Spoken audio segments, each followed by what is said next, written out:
Halo, selamat siang. Perkenalkan nama saya Wiwi Herawati.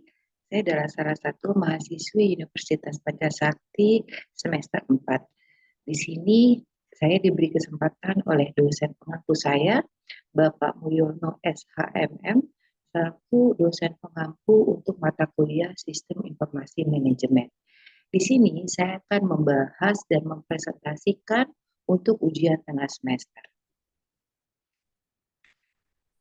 Sistem informasi manajemen merupakan salah satu bagian yang vital pada sebagian besar perusahaan saat ini. Kesadaran akan pentingnya manajemen yang menggunakan teknologi informasi merupakan hal mendorong berkembangnya perusahaan. Semakin maju perusahaan, suatu manajemen sistem informasi yang ada di setiap perusahaan, maka semakin maju pula perusahaan tersebut. Apabila suatu perusahaan memiliki sistem informasi manajemen yang baik, maka akan banyak keuntungan yang akan diperoleh. Menurut para ahli, yaitu Supriyadi pada bukunya tahun 2013, manfaat dari sistem informasi yang baik utamanya adalah memperbaiki produktivitas pada banyak kegiatan yang ada di dalam perusahaan, mengurangi risiko-risiko finansial, menjalankan proses perencanaan, proses bisnis secara efektif dan efisien, serta memudahkan pertukaran informasi yang ada di dalam perusahaan dikarenakan data dapat diperoleh secara tepat, waktu dan akurat bagi seluruh pengguna. Penggunaan data informasi yang akurat akan sangat mempengaruhi sebaik apa hasil dari proses pengambilan keputusan. Suatu keputusan yang dihasilkan dari pengolahan informasi yang tidak akurat akan berdampak pada keputusan pengambilan yang tidak tepat dan tentunya tidak akan bisa digunakan untuk mencapai tujuan perusahaan secara maksimal, seperti pembahasan yang akan kita bahas selanjutnya.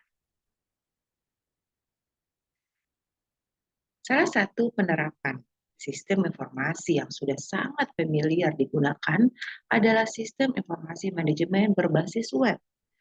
Menurut para ahli, Setiawan, Purnama, dan Sukadi pada bukunya tahun 2013 halaman 4 menjelaskan bahwa sistem informasi berbasis web dapat membantu dalam melakukan perpindahan informasi secara tepat dan berkualitas. Selain itu, informasi dan data dapat diakses kapanpun dan dimanapun selagi perangkat teknologi terhubung dalam sebuah jaringan. Dengan penyajian laporan yang lebih efektif dibandingkan secara konvensional, sistem informasi manajemen berbasis web juga dapat dengan mudah dirancang sesuai dengan proses bisnis yang dapat atau terdapat dalam sebuah perusahaan. Sekarang kita masuk ke sejarah sistem informasi, di mana terdiri dari dua kata, yaitu sistem dan informasi. Sistem berarti adalah gabungan dari beberapa subsistem yang memang bertujuan untuk satu tujuan. Dan informasi berarti sesuatu yang mudah dipahami oleh penerima. Pengertian sistem informasi menurut John F. Nash adalah sebuah informasi yang merupakan kombinasi dari manusia, fasilitas dan alat teknologi, media, prosedur, dan pengendalian yang memang ditujukan untuk mengatur jaringan komunikasi yang sangat penting. Proses transaksi yang tertentu dan rutin akan membantu manajemen dan pemakai intern, ekstern, serta menyediakan dasar untuk pengambilan keputusan yang tepat. Sistem informasi mempunyai beberapa fungsi yang diantaranya untuk meningkatkan aksesibilitas dan secara efektif dan efisien kepada pengguna tanpa perantara sistem informasi. Memperbaiki produktivitas aplikasi, terus juga pengembangan dan pemeliharaan sistem, serta untuk mengembangkan proses perencanaan yang efektif. Selanjutnya adalah sistem informasi manajemen dengan konsep dasar ada dua pendekatan. Yang pertama adalah penekanan pada prosedurnya, lalu yang kedua adalah penekanan pada komponennya. Nah, di sini saya akan sedikit menjelaskan adalah definisi sistem yang memang diatur dengan menekan pada prosedurnya. Yang pertama adalah merupakan suatu jaringan kerja dari prosedur-prosedur yang saling berhubungan, berkumpul, dan bersama-sama untuk melakukan suatu kegiatan atau untuk menyelesaikan suatu sasaran tertentu. Sedangkan definisi sistem yang menekan pada komponennya adalah merupakan sekumpulan dari elemen-elemen yang memang berinteraksi untuk mencapai suatu tujuan tertentu.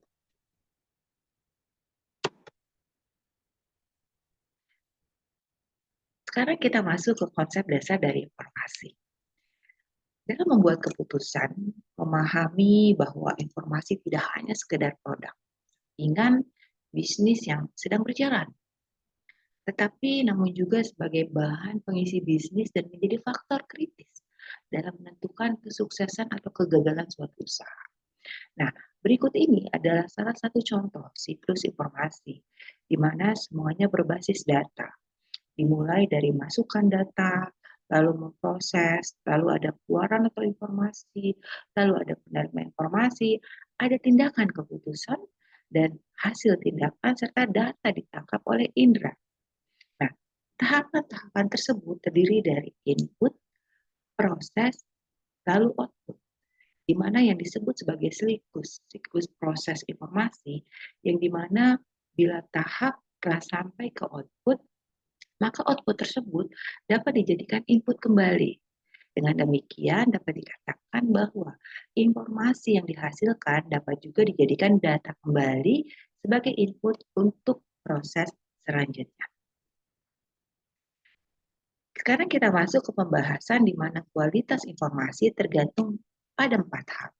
Yang pertama adalah akurat, di mana akurat itu berarti informasi yang harus bebas dari kesalahan-kesalahan dan tidak menyesatkan bagi orang yang menerima.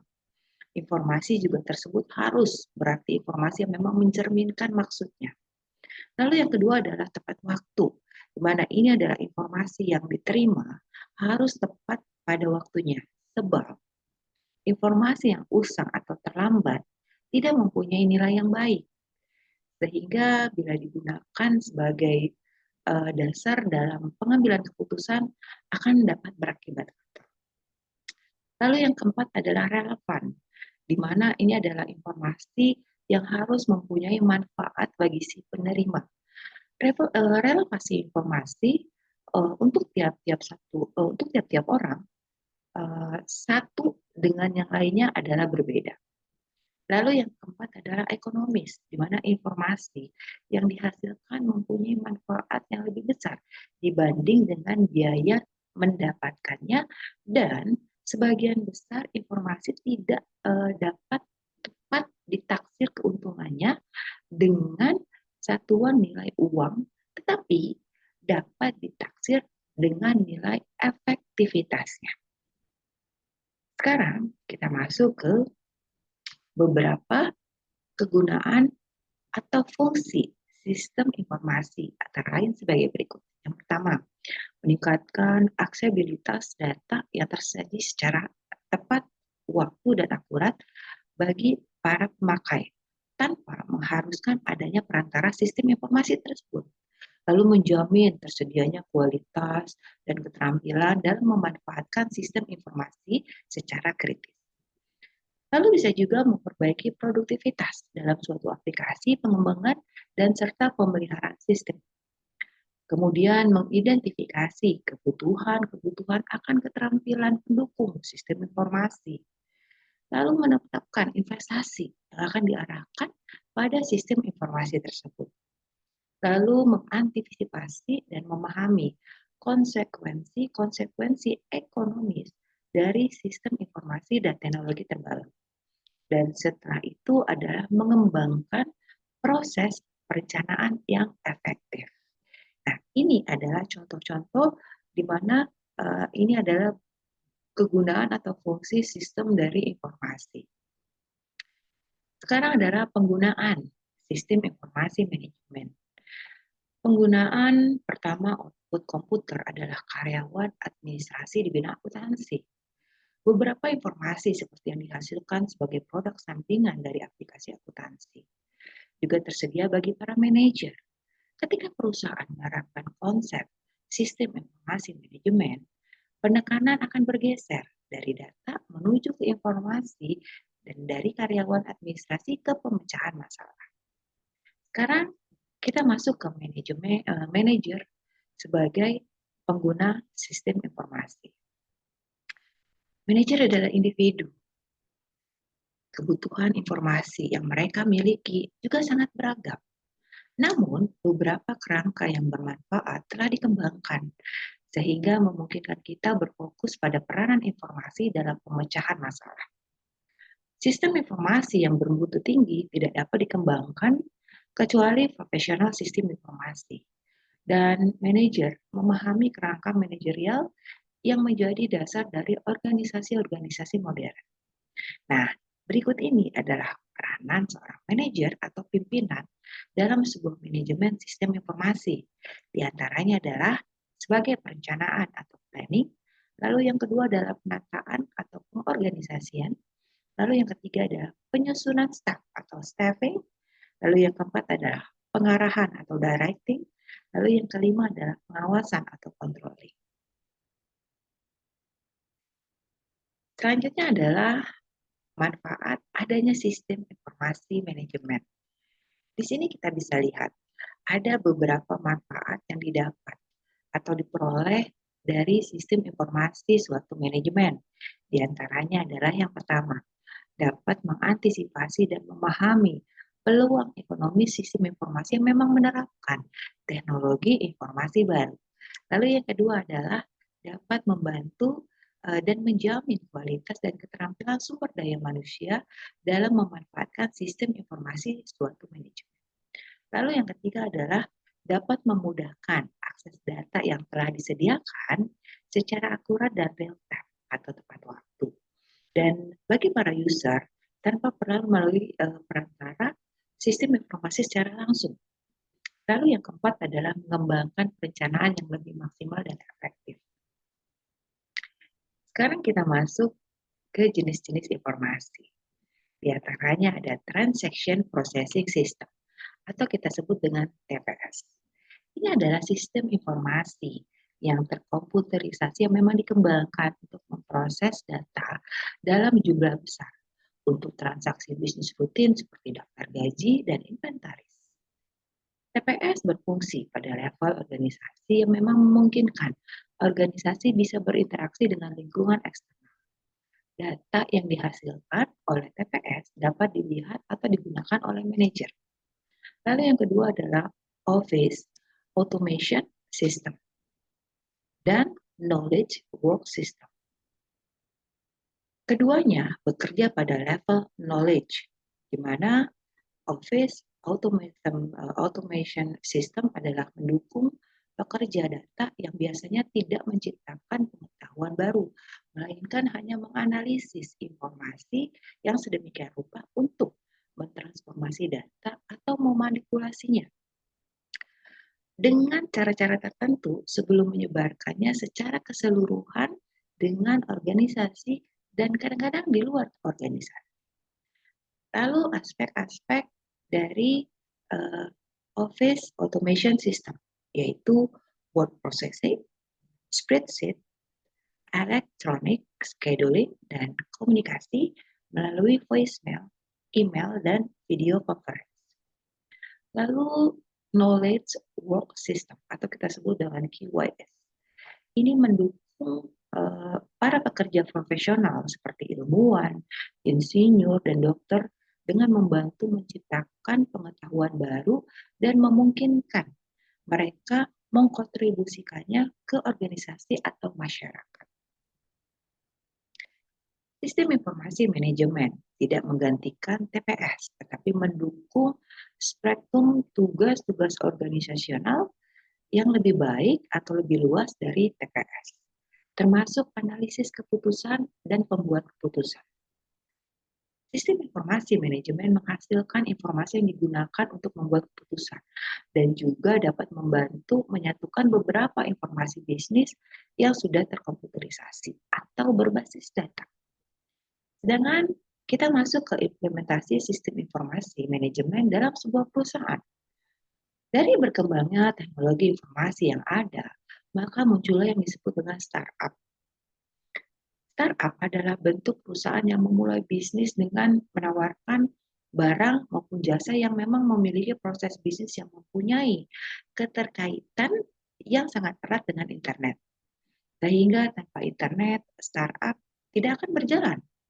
Bisa diartikan bila internet uh, merupakan paru-paru startup, di dalam startup, perusahaan akan menawarkan berbagai macam barang maupun jasa hasil rancangan perusahaan itu sendiri. Nah, dari pembahasan-pembahasan di atas, kita dapat menarik kesimpulan bahwa sistem informasi merupakan suatu sistem di dalam suatu organisasi yang mempertemukan kebutuhan pengolahan transaksi harian, mendukung operasi, bersifat manajerial, dan kegiatan strategi dari suatu organisasi, serta menyediakan pihak luar tertentu dengan laporan-laporan yang diperlukan. Adanya sistem informasi dalam sebuah perusahaan sangat dapat membantu para karyawan dalam bekerja sehingga pekerjaan mereka menjadi efektif dan efisien. Penerapan seperti ini berguna bagi perusahaan startup, di mana untuk menghasilkan model manajemen sistem informasi, bisnis yang efektif dan efisien dengan pencapaian hasil maksimal bagi startup bisnis.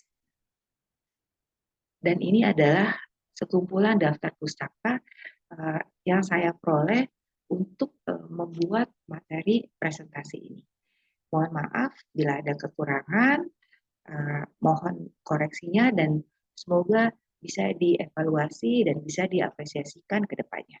Dari saya cukup sekian. Wassalamualaikum warahmatullahi wabarakatuh.